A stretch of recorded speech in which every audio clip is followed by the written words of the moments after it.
दोस्तों नमस्कार, good morning, good evening, जैसे हो जय श्री कृष्णा, राधे राधे। कैसे हो आप सब लोग दोस्तों? गुड इवनिंग दोस्तों, जय श्री कृष्णा।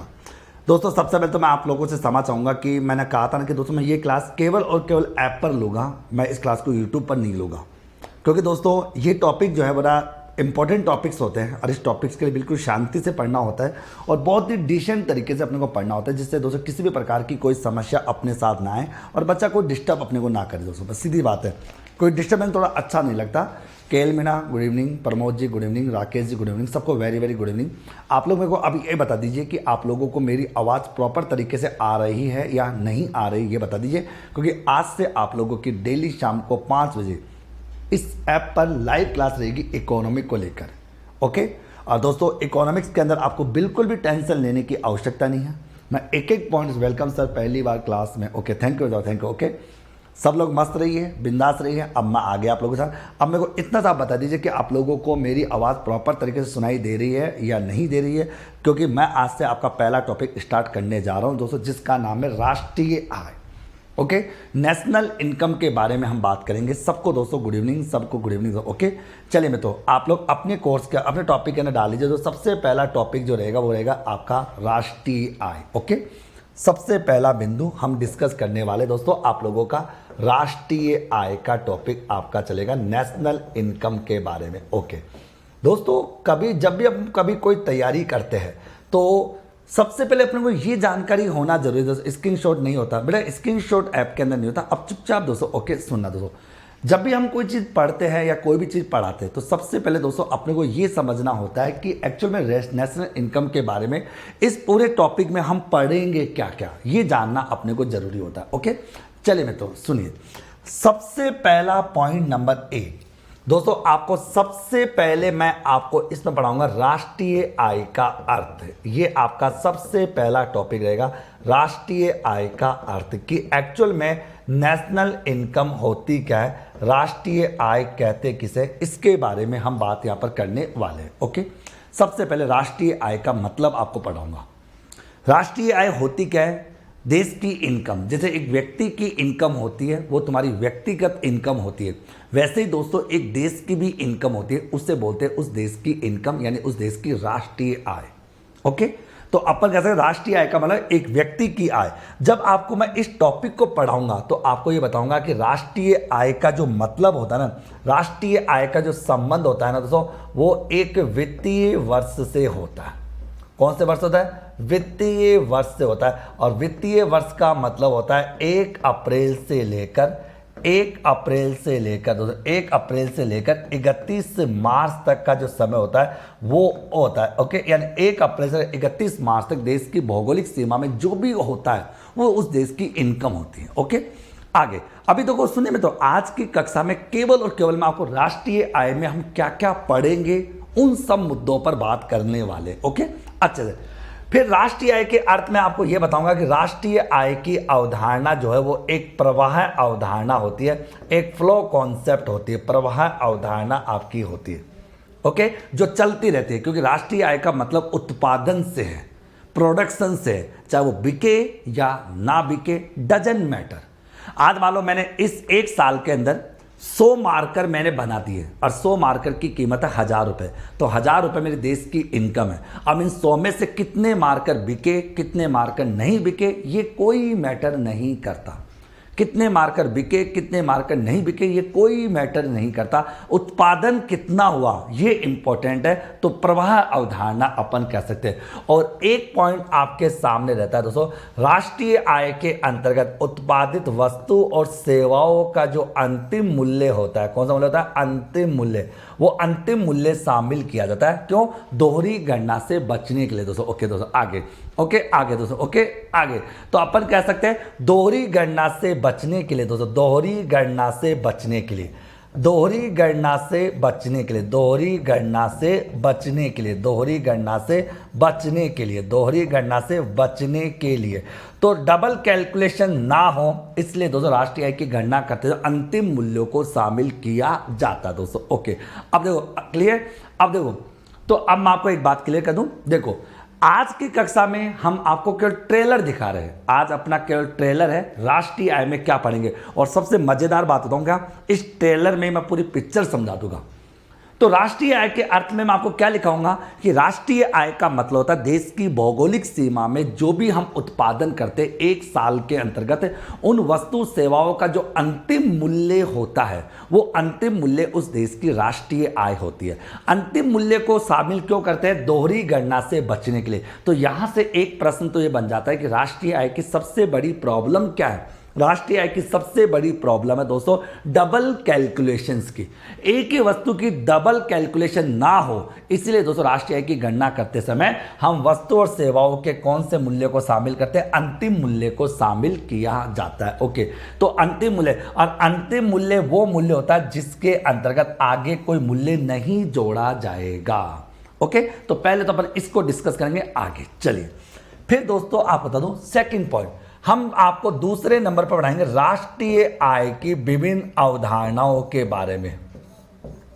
राष्ट्रीय आय की विभिन्न अवधारणाएं, कि राष्ट्रीय आय की विभिन्न प्रकार की अवधारणाएं कौन कौन सी है, उन सब के बारे में हम डिस्कस करने वाले। राष्ट्रीय आय की विभिन्न अवधारणाओं को लेकर दोस्तों हम डिस्कस करेंगे। तो राष्ट्रीय आय की अलग अलग अवधारणा, अब देखो राष्ट्रीय आय की अवधारणाओं का मतलब होता है कि राष्ट्रीय आय को अलग अलग प्रकार से अलग अलग तरीके से कैसे देखा जाता है, अलग अलग प्रकार से अलग अलग रूप में कैसे देखा जाता है, वो राष्ट्रीय आय की अवधारणाएं अपनी कहलाती है, उसे राष्ट्रीय आय की अवधारणा अपन कहते हैं। ओके, इन अवधारणाओं में दोस्तों हम आपको 7 प्रकार बताएंगे, 7 बातें। कौन कौन सी, चलो नोट डाउन करते हैं अपन। सबसे पहले बताएंगे आपको, सबसे पहले जीडीपी के बारे में। जीडीपी बोले तो सकल घरेलू उत्पाद, ग्रॉस डोमेस्टिक प्रोडक्ट। जीडीपी के बारे में आपको मैं संपूर्ण जानकारी आपको दूंगा कि जीडीपी क्या होती है, जीडीपी क्या काम आती है, वो बताऊंगा। ओके, सेकंड नंबर पर दोस्तों आप लोगों को मैं जीएनपी के बारे में बताऊंगा, सकल राष्ट्रीय उत्पाद के बारे में। सकल राष्ट्रीय उत्पाद जो होता है उसके बारे में आपको चर्चा करूंगा। सकल राष्ट्रीय उत्पाद के बारे में हम बात करने वाले। ओके दोस्तों, अभी आप पूरा पढ़ लीजिए सर हम साथ साथ नोट्स बना, हाँ बिल्कुल साथ के साथ आपको नोट्स बनाने, और लास्ट के 5 मिनट में आपसे मैं पूछूंगा कि बताओ क्या दिक्कत है। ओके, टेंशन मत लो। ओके, जीएनपी के बाद हम बात करेंगे जीएनडीपी के बारे में, शुद्ध घरेलू उत्पाद के बारे में, शुद्ध घरेलू उत्पाद के बारे में। ओके, शुद्ध घरेलू उत्पाद को लेकर हम चर्चा करेंगे। ओके, एनडीपी के बारे में अपन एनएनपी के बारे में बात करेंगे, शुद्ध राष्ट्रीय उत्पाद के बारे में, शुद्ध राष्ट्रीय उत्पाद, शुद्ध राष्ट्रीय उत्पाद के बारे में हम चर्चा करेंगे। ओके, फिर हम बात करेंगे दोस्तों आपकी पर कैपिटा इनकम के बारे में। पर कैपिटा इनकम मतलब प्रति व्यक्ति आय के बारे में दोस्तों, प्रति व्यक्ति आय के बारे में। दोस्तों अगर आपको नीचे दिखाई नहीं दे रहा कोई बात नहीं, मेरी बात को सुन लेना दोस्तों। ओके, आगे अब देखो हम बात करेंगे जीडीपी के बारे में, जीएनपी के बारे में, एनडीपी के बारे में, एनएनपी के बारे में, अगर पर कैपिटा इनकम यानी दोस्तों प्रति व्यक्ति आय के बारे में। ओके, फिर एक आता है दोस्तों आपका, इधर लिख देता हूं दोस्तों, इधर। फिर हम बात करेंगे दोस्तों व्यक्तिगत आय के बारे में। व्यक्तिगत आय क्या होती है उसके बारे में बात करेंगे। पर्सनल इनकम क्या होती है वो देखेंगे अपन, और उसके बाद हम चर्चा करेंगे दोस्तों खर्च योग्य व्यक्तिगत आय के बारे में। खर्च योग्य व्यक्तिगत आय के बारे में बात करेंगे। खर्च योग्य व्यक्तिगत आय क्या होती है इसको लेकर डिस्कस करने वाले। ओके, और सबसे ज्यादा मजेदार बात होता है दोस्तों, इनमें से एक प्रश्न आता है हमेशा। वो प्रश्न क्या आता है सुन लो, तो उसको भी देख लो। वो प्रश्न ये आता है दोस्तों आप लोगों का कि अगर जो साधन लाग एनएनपी एट जो फैक्टर कॉस्ट होती है ना, NNP eight factor cost, NNP act factor को यानी साधन लागत की जो एनएनपी होती है ना, वो ही अपने देश की शुद्ध राष्ट्रीय आय कहलाती है। लेकिन दोस्तों इंपॉर्टेंट बात यह है कि एनएनपी एक्ट फैक्टर कॉस्ट निकालते कैसे, वो आपको मैं आगे बताऊंगा दोस्तों इसमें। तो यहां से एक प्रश्न हमेशा बनता है कि भारत की शुद्ध राष्ट्रीय आय किसे कहते हैं। तो एनएनपी एट फैक्टर कॉस्ट जो होती है, एनएनपी एट फैक्टर कॉस्ट, उस एनएनपी एट फैक्टर कॉस्ट को ही भारत की शुद्ध राष्ट्रीय आय कहा जाता है। यानी NNP eight factor cost Bharat की शुद्ध राष्ट्रीय आय कहलाती है। ये अपना, तो सबसे पहले आपको राष्ट्रीय आय का अर्थ मैं पढ़ाऊंगा पूरी डिटेल में, फिर राष्ट्रीय आय की इन 7 प्रकार की अवधारणाओं के, इन 7 प्रकार की अवधारणाओं के बारे में बताऊंगा। एक एक अवधारणा को लेकर आपके सामने चर्चा करूंगा कि जीडीपी क्या होती है, जीडीपी के बाद जीएनपी क्या होती है दोस्तों के, उसके बाद एनडीपी क्या होती है, एनएनपी क्या होती है, पर कैपिटा इनकम क्या होती है, व्यक्तिगत आय क्या होती है, खर्च योग्य व्यक्तिगत क्या होती है, ये सब बताएगा। इसका मतलब सीधा सीधा दोस्तों, इसका मतलब है, देखो जीडीपी मतलब देश की भौगोलिक सीमा, देखो जीडीपी का मतलब है भौगोलिक सीमा से, जीडीपी डिपेंड होती है भौगोलिक सीमा से, जीएनपी डिपेंड होती है देश के नागरिकों पर, देश के नागरिकों पर। तो आपको ये देश के नागरिकों पर आधारित होते हैं, देश के नागरिकों पर आधारित होती है। और दोस्तों एनडीपी, एनएनपी और पीसीआई, ये सब बातें अपन आगे डिस्कस करने वाले दोस्तों के। तो देखिए अभी अपन आज से पहला टॉपिक आपका चला राष्ट्रीय आय को लेकर। राष्ट्रीय आय के बारे में पहले मैं ये बताना चाहूंगा कि एक्चुअल में राष्ट्रीय आय को अपन पढ़ेंगे कैसे। यही तो एक तरीका होता है इजी बनाने का। जिस सब्जेक्ट से आप डरते हो उसी सब्जेक्ट को दोस्तों अपन एक हलवा पूड़ी के जैसे बना देंगे कि ज़्यादा ये टिपिकल सब्जेक्ट नहीं, 2 कौड़ी का सब्जेक्ट है, अभी इसको खत्म कर देंगे आगे। यहाँ तक आपने उतार लिया होगा, अच्छे से आप उतार लेना, पहले आप लेक्चर को समझ लो। अच्छा दोस्तों ये बताइए, जो बात मैं अभी तक आपको लिखाया वो बात समझ में आ रही है? वैसे मैं आपको अभी समझा कुछ रहा ही नहीं, अभी तो मैं कल आपको ये बताऊंगा कि हम इस चैप्टर में पढ़ेंगे क्या क्या। पढ़ाना तो मैंने अभी शुरू भी नहीं किया दोस्तों, क्यों? क्योंकि अभी तो गाड़ी चलना शुरू हो रही है। आज अपनी केवल 10 मिनट हुई है अभी तो क्लास को चलते हुए, अभी तो दोस्तों रफ्तार पकड़ेगी जब आपको सारी चीज़ें अच्छे से समझ में आ जाएगी। ओके, तो हमने देखा राष्ट्रीय आय का अर्थ, हम बात करेंगे राष्ट्रीय आय की विभिन्न अवधारणाएं, और अवधारणाओं में बात करेंगे 7 बिंदुओं के बारे में। अगर यहां तक आपने लिख लिया तो ये बात थम्स अप कर दो कि सर हमने लिख भी लिया और हमको याद भी हो गया और हमको मजा भी आ गया, क्योंकि हमने doctor Mukesh Pancholi official app को चूज किया दोस्तों। ओके चलिए मित्रों आ जाइए। उसके बाद तीसरे नंबर पर आपको पढ़ाया जाएगा दोस्तों भारत में राष्ट्रीय आय की गणना का इतिहास। भारत में तीसरे नंबर पर हम जो चर्चा करेंगे ओके, तीसरे नंबर पर जो हम चर्चा करेंगे भारत में राष्ट्रीय आय की गणना का इतिहास, राष्ट्रीय आय की गणना का इतिहास, राष्ट्रीय आय की गणना का इतिहास। हम बात करेंगे राष्ट्रीय आय की गणना का इतिहास की एक्चुअल में भारत में राष्ट्रीय आय की गणना का इतिहास कैसे रहा, कब कब किस किस व्यक्ति ने भारत में राष्ट्रीय आय की गणना के बारे में हमको बताया दोस्तों। ये बात आप लोगों के सामने आ गई दोस्तों। क्लियर? तो हम राष्ट्रीय आय की गणना के बारे में दोस्तों हम बात करने वाले दोस्तों। ओके चलिए दोस्तों मैं आपको बात क्लियर कर दूं। यहां पर देखो हम शुरुआत करेंगे 1867-68 से।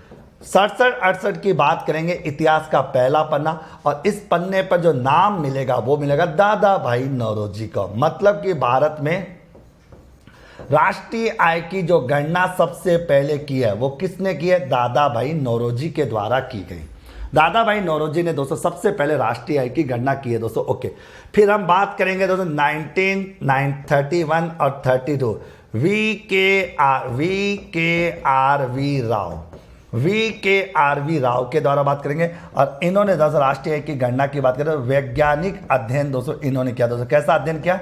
वैज्ञानिक अध्ययन। तो भारत में राष्ट्रीय आय का सबसे पहले वैज्ञानिक जो अध्ययन किया वो किसने किया? तो VKRV के द्वारा। और इसने दोस्तों आधार वर्ष के आधार पर गणना की थी, आधार वर्ष को शामिल किया, आधार वर्ष को गणना में शामिल। इसी ने दोस्तों आधार वर्ष को गणना में शामिल किया कि आधार वर्ष के आधार पर राष्ट्रीय आय की गणना होनी चाहिए दोस्तों। ओके आगे, ओके ना आगे, ठीक है दोस्तों आगे, ओके ना ठीक है वहां क्लियर दोस्तों आगे। तो देखो अपन बात करें VKRV राव के द्वारा अपन बात यहां पर करने वाले दोस्तों। ओके आगे बेटा देखो सुनिए विनोद बेटा, आप टेंशन मत लो, मुकेश पंचोली है ना, बस मस्त रहो, पढ़ाई पे ध्यान दो, सब कुछ होगा और बेस्ट होगा। राजस्थान में दोस्तों इसी प्रकार बैठा हूं दोस्तों सबको खत्म करने के लिए। ओके, तो अपन VKRV राव के बारे में बात करेंगे। फिर दोस्तों आपके सामने 4 अगस्त 1949 की बात करेंगे, 4 अगस्त 1949 को लेकर बात करेंगे। तो 4 अगस्त 1949 की इतिहास की जब बात करते हैं ओके, तो 4 अगस्त 1949 को दोस्तों एक व्यक्ति का नाम होता है पीसी महालनोबिस। पीसी महालनोबिस की अध्यक्षता में एक समिति बनी थी, उस समिति का नाम था पीसी महालनोबिस समिति, जिसने राष्ट्रीय आय की गणना के सरकारी आंकड़े जारी करने हेतु सरकारी आंकड़े जारी करने हेतु सरकारी आंकड़े जारी करने हेतु सरकारी आंकड़े जारी करने हेतु इस समिति का गठन किया गया था। ओके, फिर आपको आगे बात करेंगे 1950 की। 1950 में एक संस्था बनी जिसका नाम है नेशनल सैंपलिंग सर्वे ऑर्गेनाइजेशन। क्यों की गई? इसका काम था राष्ट्रीय आय से संबंधित राष्ट्रीय आय से संबंधित आंकड़ों का एकत्रीकरण करना, यानी राष्ट्रीय आय से संबंधित आंकड़ों का एकत्रीकरण करना, यानी उनको इकट्ठा करना, आंकड़ों को इकट्ठा करना। तो राष्ट्रीय आय से संबंधित जितने भी डेटा होंगे उनको इकट्ठा करने की जिम्मेदारी किसके? एनएसएसओ की थी। ओके, फिर इसी के बाद हम आगे देखा 2 मई 1951 में एक संस्था बनी जिसका नाम है सीएसओ, जिसका काम था दोस्तों राष्ट्रीय आय के प्रतिवर्ष आंकड़े प्रकाशित करना। राष्ट्रीय आय के प्रतिवर्ष आंकड़े जारी करना, आंकड़े प्रकाशित करना, ये इसका काम था। और सबसे मजेदार बात क्या है दोस्तों? ओके, आगे अब देखो यहां पर दोस्तों सबसे मजेदार बात है कि 23 मई 2019 को क्या हुआ? इन दोनों संस्थाओं को, यानी एक तो एनएसएसओ और एक आपका सीएसओ, इन दोनों को मर्ज करके एक संस्था एनएसओ का गठन किया गया। ओके, इन सब के बारे में मैं पूरी डिटेल में पढ़ाऊंगा। मैंने क्या कहा? अभी तो ट्रेलर है दोस्तों, अभी तो केवल ट्रेलर दोस्तों। ओके सर, बहुत ट्रस्ट है सर आप पर, इसलिए आपका मित्रों मस्त रहो, बस मस्त रहो। अब देखना राजस्थान में कैसे तूफान मचता है, आप सोचो बताओ, बस एक बार छोड़ देना, आज तो पहली क्लास है, ठीक है? ये सब बातें पढ़ाऊंगा। अभी आप ये मत समझ सर आप तो बहुत शॉर्ट में करा रहे हो भाई, अभी तो ट्रेलर है, अभी तो मैं इनकी पूरी डिटेल बताऊंगा कि एनएसएसओ क्या काम करता है, सीएसओ क्या काम करता है। एनएसएसओ को दोनों को मर्ज करके नेशनल स्टैटिस्टिक्स ऑर्गेनाइजेशन का गठन क्यों किया गया। लेकिन दोस्तों आज की जो कक्षा होगी ना, सारे प्रश्न इसी में आने वाले वैसे भी। ओके, तो ये है हमारा तीसरा बिंदु जो हम पढ़ेंगे। सबसे पहले आपको राष्ट्रीय आय का अर्थ बताया जाएगा। दूसरे नंबर पर दोस्तों आपको राष्ट्रीय आय की विभिन्न प्रकार की अवधारणाओं के बारे में बताया जाएगा। तीसरे नंबर पर दोस्तों भारत में राष्ट्रीय आय की गणना के इतिहास के बारे में बताया गया, शुरू से लेकर आज तक भारत में राष्ट्रीय आय की गणना करने के बारे में बात करें भाई, शुरू से लेकर अब तक राष्ट्रीय आय की गणना किसके द्वारा की गई, कब की गई, वो सब बातें हम चर्चा करेंगे आराम से। एक एक पॉइंट के बारे में हम डिस्कस करने वाले दोस्तों, इन सब को लेकर हम डिस्कस करेंगे दोस्तों। ओके, यहां तक उतार लिया तो ये बात हम सब कर दो, फिर अपन आगे बात करेंगे। आज की कक्षा में आपको केवल यह बताया जाएगा कि दोस्तों राष्ट्रीय आय के संदर्भ में हम किन किन पॉइंट्स पर चर्चा करेंगे, कौन कौन से बिंदुओं पर गहनता से अध्ययन करेगा, और इस पूरे टॉपिक में क्या क्या टॉपिक है जिनके बारे में हम पूरी डिटेल में पढ़ेंगे। तो ये सब बातें अपन आगे चल रहा है। ओके, तो कितने पॉइंट हो गए? 3 पॉइंट हो गए। चलिए आ जाओ मित्रों, आपने तो देखो 1867 दादाभाई नौरोजी जिसने पहली बार भारत में राष्ट्रीय आय की गणना की थी। 1931-32 VKRV राव का नाम आएगा जिसने दोस्तों राष्ट्रीय आय का वैज्ञानिक अध्ययन किया और राष्ट्रीय आय की गणना करने के लिए आधार वर्ष के बारे में बताया। 4 अगस्त 1949 पीसी महालनोबिस की अध्यक्षता में एक समिति बनी। उस समिति का काम था दोस्तों राष्ट्रीय आय के संदर्भ में दोस्तों सरकार आगे। और उसके बाद 1950 में आपका एनएसएसओ की स्थापना हुई जो राष्ट्रीय आय के आंकड़े इकट्ठे करता है। और 2 मई 1951 में सीएसओ की स्थापना जो राष्ट्रीय आय के आंकड़े जारी करता है। और 23 मई 2019 को दोनों संस्थाओं को एक करके एक नई संस्था राष्ट्रीय सांख्यिकी संगठन का निर्माण किया गया। राष्ट्रीय सांख्यिकी संगठन एनएसओ नेशनल स्टैटिस्टिकल ऑर्गेनाइजेशन का गठन किया गया। ओके, आ जाओ। चौथे नंबर पर हम पढ़ेंगे दोस्तों राष्ट्रीय आय में योगदान देने वाले क्षेत्र। राष्ट्रीय आय में देखो अगला जो बिंदु रहता है राष्ट्रीय आय में योगदान देने वाले क्षेत्र, राष्ट्रीय आय में योगदान देने वाले क्षेत्र, राष्ट्रीय आय में योगदान देने वाले क्षेत्र, राष्ट्रीय आय में योगदान देने वाले क्षेत्र। इसके बारे में हम बात करेंगे कि राष्ट्रीय आय के संदर्भ में योगदान देने वाले क्षेत्र कौन कौन से, उन सब के बारे में हम बात करेंगे कि एक्चुअल में राष्ट्रीय आय में कौन कौन से क्षेत्रों का योगदान है, उनके बारे में यहाँ पर डिटेल में चर्चा करने वाले दोस्तों। ओके दोस्तों, यहाँ पर मैं आपको सीधे से समझाता हूँ आगे। राष्ट्रीय आय में योगदान देने वाले क्षेत्रों में दोस्तों आप जानते हो कि अर्थव्यवस्था के 3 क्षेत्र होते हैं। एक होता है आपका प्राथमिक क्षेत्र होता है, प्राथमिक क्षेत्र होता है, एक आपका द्वितीयक क्षेत्र होता है, एक आपका द्वितीयक क्षेत्र होता है, ओके, सेकेंडरी सेक्टर होता है जहां से देश को इनकम मिलती है, और एक आपका दोस्तों तृतीयक क्षेत्र होता है जहां से राष्ट्रीय आय को, तो अपन कह सकते हैं कि भारत की राष्ट्रीय आय में योगदान देने वाले क्षेत्रों को 3 भागों में बांटा गया, प्राथमिक क्षेत्र, द्वितीयक क्षेत्र और तृतीयक क्षेत्रों की बात करें तो। ओके, फिर यहां पर कहते प्राथमिक क्षेत्रों के अंदर, प्राथमिक क्षेत्रों को हम कृषि क्षेत्रों के नाम से जानते हैं क्योंकि इसमें दोस्तों कृषि से संबंधित सभी प्रकार की एक्टिविटीज को शामिल किया जाता है। प्राथमिक क्षेत्रों में 4 प्रकार के क्षेत्रों को शामिल करते हैं।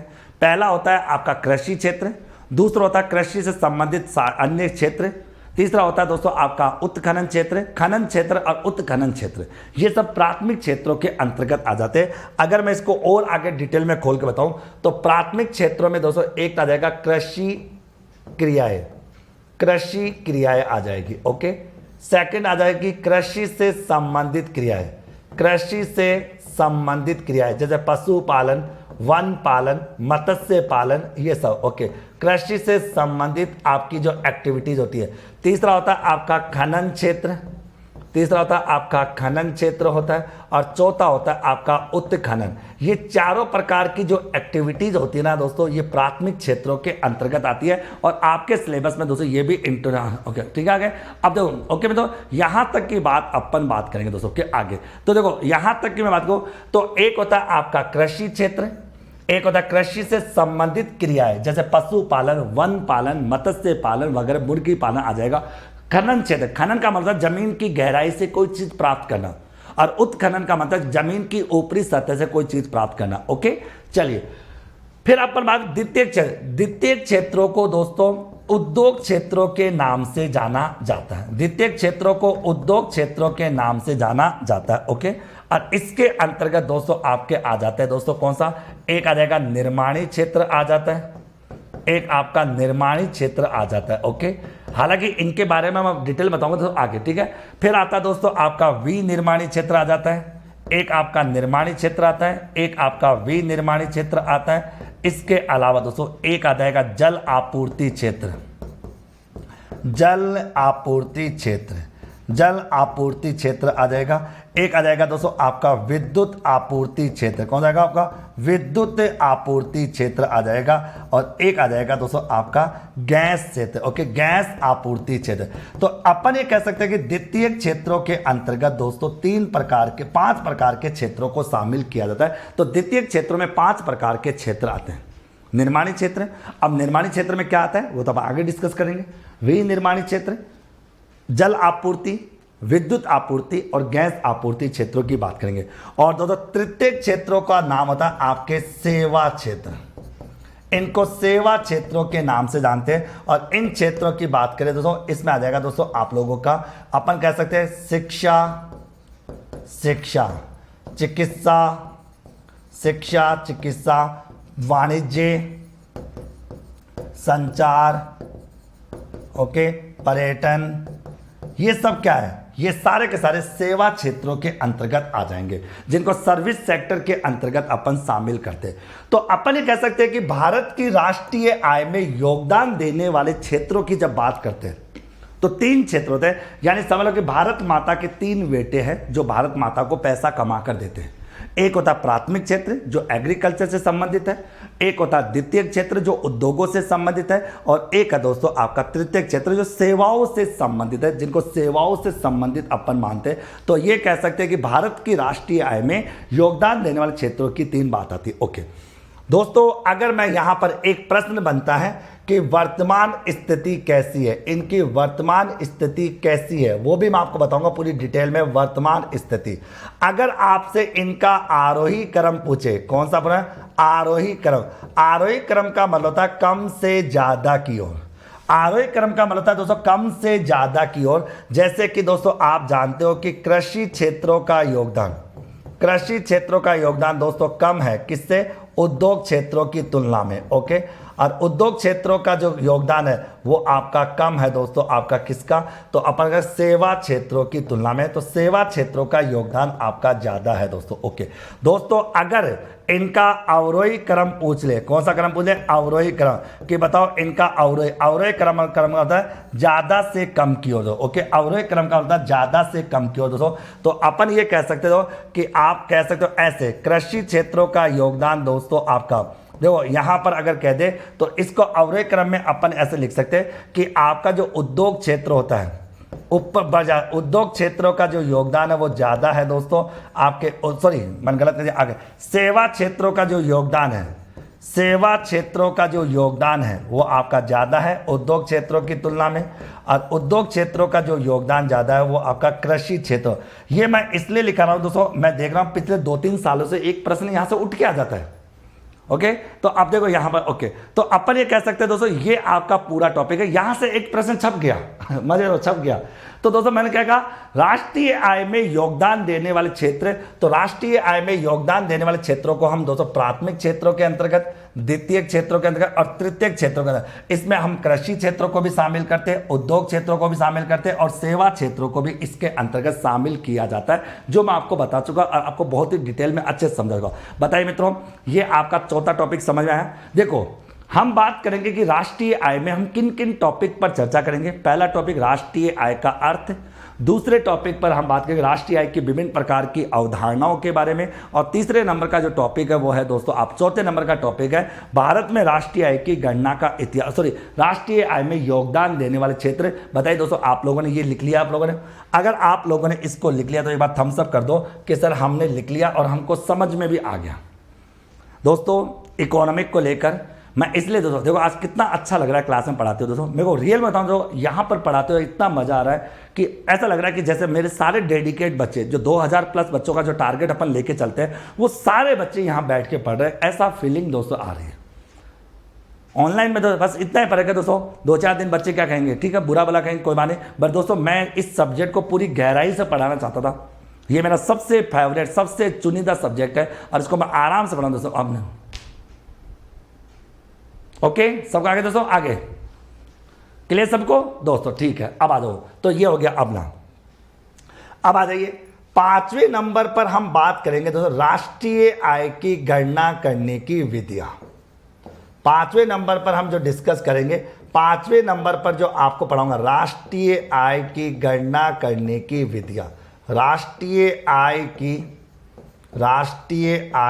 गणना करने की विधियां, गणना करने की विधियां, राष्ट्रीय आय की गणना करने की विधियां। ओके तो राष्ट्रीय आय की गणना करने की जो विधियां होती है उन सब विधियों के बारे में डिस्कस करेंगे कि भाई नेशनल इनकम की कैलकुलेशन करते समय कौन कौन सी विधियां होती है, उन विधियों के बारे में आगे दो। ओके आगे ठीक है मतलब यहां तक आगे बिल्कुल दोस्तों। अगर तुम्हें पहली बार भी कोई इकोनॉमिक्स पढ़ाना उसको भी बड़ा मजा आएगा, तुम देखते हो कितना मजा आएगा। अब देखो मित्रों, एक व्यक्ति था साइमन कुंजनेट्स। साइमन कुंजनेट्स दोस्तों एक व्यक्ति था दोस्तों, साइमन कुंजनेट्स एक नाम व्यक्ति था दोस्तों, साइमन कुंजनेट्स नाम का एक व्यक्ति था। इसने राष्ट्रीय आय की विधियों का गणना 3 विधियां बताई थी, राष्ट्रीय आय की गणना करने की 3 विधियों का प्रतिपादन किया था, जिसमें पहली विधि है उत्पाद विधि। उत्पाद विधि है दोस्तों जिसको हम प्रोडक्ट मेथड बोलते हैं, आउटपुट विधि भी कहते हैं। सेकंड विधि है दोस्तों जिसे हम वे विधि बोलते हैं, हम एक्सपेंडिचर मेथड भी कहते हैं। और तीसरी विधि है दोस्तों आपकी आय विधि, जिसको इनकम मेथड भी कहा जाता है। ओके अभी अपन इनके बारे में कुछ बातें और बताना चाहते हैं आप लोगों को। देखो कैसे, देखो जो आपके तो आगे देखो सुनो, जो उत्पाद विधि है ना, उत्पाद विधि, इसका प्रयोग कृषि क्षेत्रों में राष्ट्रीय आय की गणना करने के लिए किया जाता है। और उत्पाद विधि को मूल्य वर्धित विधि भी हम कहते हैं। उत्पाद विधि को मूल्य वर्धित विधि भी कहा जाता है। इसे मूल्य वर्धित विधि भी हम कहते हैं। ये मूल्य वर्धित विधि भी अपनी कहलाती है। वे विधि का उपयोग जो होता है वो उद्योग क्षेत्रों में किया जाता है। ये प्रश्न कई बार आया था। उद्योग क्षेत्रों में दोस्तों राष्ट्रीय आय की गणना करने के लिए वे विधि काम में ली जाती है। और आय विधि का जो प्रयोग होता है दोस्तों, आय विधि का जो प्रयोग होता है दोस्तों, वो आपके सेवा क्षेत्रों में आता है। दोस्तों सेवा क्षेत्रों के अंदर, सेवा क्षेत्रों के अंतर्गत आता है। ओके, अच्छा एक बात उदाहरण तो कि इससे वे विधि को हम उपभोग बचत विधि भी कहते हैं। उपभोग बचत विधि भी कहते हैं। इसको उपभोग बचत विधि भी कहा जाता है, जिसके अंदर दोस्तों कुछ खर्चा उपभोग पर होता है और कुछ खर्चा बचत होता है। उपभोग बचत विधि भी कहा जाता है दोस्तों। Okay, clear. तो अपन इन तीनों के बारे में, अच्छा तो राष्ट्रीय आय की गणना करने की जो विधियां होती है उसमें दोस्तों मैं कह सकता हूं दोस्तों यहाँ पर कि एक बात करें साइमन कुंजनेट्स नाम के अर्थशास्त्री ने भारत में राष्ट्रीय आय की गणना करने की 3 विधियां बताई, जिसको अपन कह सकते हैं। एक होता है आपकी उत्पाद विधि। उत्पाद विधि का उपयोग कृषि क्षेत्रों में किया जाता है और इसको मूल्य वर्धित विधि के नाम से जानते हैं। एक होती है वे विधि, जिसको उद्योग क्षेत्रों के अंतर्गत काम में लेते हैं, जिसे उपभोग बचत विधि कहते हैं। और एक होती है आपकी आय विधि दोस्तों, जो आपके सेवा क्षेत्रों के अंतर्गत काम में ली जाती है। ओके, यहां तक बात क्लियर आप लोगों को? यहां तक की बात आपकी क्लियर हो गए। अब आ जाओ दोस्तों आगे, ठीक है। 5 बिंदु हो गए। छठा बिंदु, छठे नंबर पर दोस्तों हम बात करेंगे आप लोगों को राष्ट्रीय आय में, राष्ट्रीय आय। छठे नंबर पर दोस्तों आपको पढ़ाऊंगा राष्ट्रीय आय में, राष्ट्रीय आय में, राष्ट्रीय आय में समायोजित की जाने वाली मदें, समायोजित की जाने वाली मदें, राष्ट्रीय आय में समायोजित की जाने वाली मदें। तो राष्ट्रीय आय में समायोजित की जाने वाली मदों की बात करेंगे कि राष्ट्रीय आय में हम कौन कौन सी मदों का समायोजन करेंगे, उन सब के बारे में हम चर्चा यहाँ पर करेंगे। राष्ट्रीय आय में समायोजित की जाने वाली मदें कौन कौन सी। ओके, इसका मतलब दोस्तों राष्ट्रीय आय में किन किन मदों को शामिल करते हैं। ओके, देखो इसके लिए 2 बातें ध्यान रखना। एक तो दोस्तों सबसे पहले वित्तीय वर्ष से संबंधित होनी चाहिए, वित्तीय वर्ष से संबंधित होनी चाहिए, वित्तीय वर्ष से संबंधित होनी चाहिए। सबसे पहली बात तो वित्तीय वर्ष से संबंधित होनी चाहिए, पहली बात तो। सेकंड बात होती है, एक तो वित्तीय वर्ष से संबंधित होनी चाहिए दोस्तों, एक उसका अंतिम मूल्य होना चाहिए, अंतिम मूल्य होना चाहिए, अंतिम मूल्य होना चाहिए दोस्तों, अंतिम मूल्य होना चाहिए, अंतिम मूल्य होना चाहिए। और दूसरा तीसरा दोस्तों सशुल्क होनी चाहिए, मतलब कि दोस्तों फ्री में नहीं होनी चाहिए, सशुल्क होनी चाहिए। ओके, इसका मतलब दोस्तों निःशुल्क नहीं होनी चाहिए। ओके, तो ये बात आपके सामने आ जाती है। तो हालांकि और भी बहुत सारी बातें बताएंगे कि राष्ट्रीय आय की गणना करते समय राष्ट्रीय आय में कौन सी मदों को शामिल करते हैं और कौन सी मदों को शामिल नहीं करते, वो सब बातें करेंगे। तो एक तो वित्तीय वर्ष से संबंधित होनी चाहिए जो 1 अप्रैल से 31 मार्च तक होता है। एक दोस्तों उनका अंतिम मूल्य शामिल किया जाता है दोस्तों, और एक दोस्तों सशुल्क होनी चाहिए, मतलब वो फ्री में नहीं होनी चाहिए दोस्तों, यानी उसके लिए कोई ना कोई चार्जेस होना चाहिए दोस्तों। ओके, और दोस्तों एक बात तो ये आता है छठा पॉइंट आप लोगों का कि राष्ट्रीय आय में समायोजित की जाने वाली मदें कौन कौन सी है, राष्ट्रीय आय में कौन कौन सी मदों का समायोजन किया जाता है। ओके, आगे लास्ट बिंदु पर हम डिस्कस करेंगे दोस्तों राष्ट्रीय आय से संबंधित, लास्ट पॉइंट राष्ट्रीय आय से संबंधित, राष्ट्रीय आय से संबंधित महत्वपूर्ण मदें, राष्ट्रीय आय से संबंधित महत्वपूर्ण मदें। तो राष्ट्रीय आय से संबंधित हम महत्वपूर्ण मदों की बात करें तो जितनी भी इंपॉर्टेंट बातें राष्ट्रीय आय से संबंधित महत्वपूर्ण मदों की जब बात आती है तो वो मदें कौन कौन सी हैं यहाँ देखिए। हम यहाँ पर आपको बताएंगे दोस्तों क्या क्या, देखो सुने, यहाँ पर सबसे पहले 5 बिंदुओं पर चर्चा होगी। आपको बताया जाएगा आर्थिक वृद्धि क्या होती है, इकोनॉमिक ग्रोथ किसे कहते हैं, क्यों बताया जाएगा, क्योंकि प्रश्न एग्जाम में आता है। ओके, सेकंड नंबर पर बताया जाएगा आर्थिक विकास, इकोनॉमिक डेवलपमेंट किसे कहते हैं, आर्थिक विकास का मतलब क्या होता है, ये आपको अच्छे से। तीसरे नंबर पर दोस्तों आपको हिंदू वृद्धि दर, हिंदू वृद्धि दर के बारे में बात करेंगे दोस्तों, इसके बारे में। चौथे नंबर पर अपन बात करेंगे दोस्तों आप लोगों के साथ हरित लेखांकन के बारे में, ग्रीन अकाउंटिंग, ये आजकल नया चल रहा है ट्रेंड में, इसके बारे में। और उसके बाद लास्ट में हम जीडीपी डिफ्लेक्टर के बारे में बात करेंगे, जीडीपी डिफ्लेक्टर को लेकर हम डिस्कस करेंगे। इन 5 बिंदुओं के बारे में हम चर्चा आपके सामने करेंगे। ओके, यहाँ पर दोस्तों आगे, दोस्तों आगे, ओके आगे देखो, आगे, ठीक है। तो अब यहां पर बात आपके सामने आ जाती है कि आर्थिक वृद्धि, आर्थिक वृद्धि का मतलब होता है, आर्थिक वृद्धि का मतलब होता है दोस्तों कि स्थिर मूल्यों की प्रति व्यक्ति आय, स्थिर मूल्यों की per capita income, per capita income सूचक होती है। यह प्रश्न एग्जाम में आएगा, मैं आपको समझाऊंगा। आर्थिक विकास, स्थिर मूल्यों की जीडीपी, स्थिर मूल्यों की जीडीपी, स्थिर मूल्यों की जो जीडीपी होती है ना, वो आर्थिक विकास का सूचक मानी जाती है। ये दो प्रश्न आपके तैयार है। हिंदू वृद्धि दर का प्रतिपादन, हिंदू वृद्धि दर का प्रतिपादन, यानी अगला था आपका हिंदू वृद्धि दर। ओके, हिंदू वृद्धि दर का प्रतिपादन दोस्तों में वो आपका पार्थादास। ओके, पार्थादास। ओके, आगे यानी हिंदू वृद्धि दर के बारे में आता था। ओके, अच्छा, हिंदू वृद्धि दर के बारे में देखें तो दोस्तों अपन कह सकते हैं, सॉरी, हिंदू वृद्धि दर का कॉन्सेप्ट दिया था प्रोफेसर राज कृष्णा के द्वारा, और इन्होंने क्या किया था 1951 से लेकर 1980 तक के भारत की आज़ादी के प्रथम 30 सालों को हिंदू वृद्धि दर के नाम से संबोधित इन्होंने किया था। ओके, उसके बाद दोस्तों हरित लेखांकन का प्रतिपादन प्रोफेसर पार्थादास गुप्ता द्वारा किया गया था, और उनका कहना था कि भारत की राष्ट्रीय आय में न केवल मशीनों का उपयोग होता है बल्कि कि पर्यावरण का भी उपयोग किया जाता है। और जीडीपी डिफ्लेक्टर जो होता है मित्रों, वो सीधा सीधा कहता है दोस्तों आपकी नॉमिनल जीडीपी कितनी है, मतलब चालू मूल्यों की जीडीपी कितनी है अपॉन आपके रियल मूल्यों की, स्थिर मूल्यों की जीडीपी कितनी है इनटू में 100, ये आपका सूत्र होता है। ओके, तो दोस्तों ये टोटल मिला के 7 बिंदु हैं। इन 7 बिंदुओं के आधार पर हम पूरी राष्ट्रीय आय के टॉपिक को अगले लगभग 6 घंटों के अंतर्गत पढ़ने वाले हैं दोस्तों। ये केवल दोस्तों राष्ट्रीय आय की पिक्चर का ट्रेलर था कि मैं आपको राष्ट्रीय आय में क्या क्या पढ़ाने वाला हूं। ओके, ये आज आपकी पहली कक्षा दोस्तों जो ऐप पर लाइव हो रही है, और सारी क्लासेस डेली शाम को 5 बजे ऐप पर होगी। अगर क्लासेस में कोई टाइम टेबल में चेंजेस होगा तो आपको टेलीग्राम के माध्यम से इंफॉर्मेशन दी जाएगी दोस्तों। अब देखो, अब मेरे को इतना बता दो दोस्तों, अब तक जो मैंने बताया वो समझ में आया या नहीं आया। वैसे तो दोस्तों अभी तक मैंने आपको कुछ समझाया भी नहीं है, क्यों, केवल अभी तक तो केवल ये बताया है कि हम दोस्तों आगामी 6 दिनों तक, यानी आगामी 6 घंटे तक हम दोस्तों क्या पढ़ने वाले हैं।